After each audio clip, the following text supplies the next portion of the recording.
في واحدة من حلقاته طلع وقال إن في صحف أجنبية نشرت خبر صادم.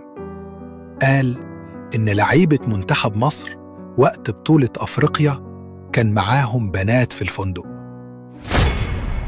كلام كبير، كلام بيهد تاريخ ناس، كلام ممكن يكسر بيوت ويشوه سمعة بلد.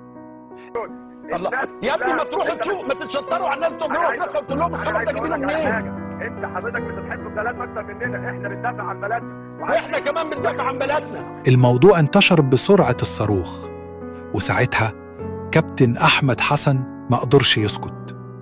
اتصل بالبرنامج وكان صوته نار، قالها صريحة: الكلام ده ما يصحش، واللي بيتقال ده هبل.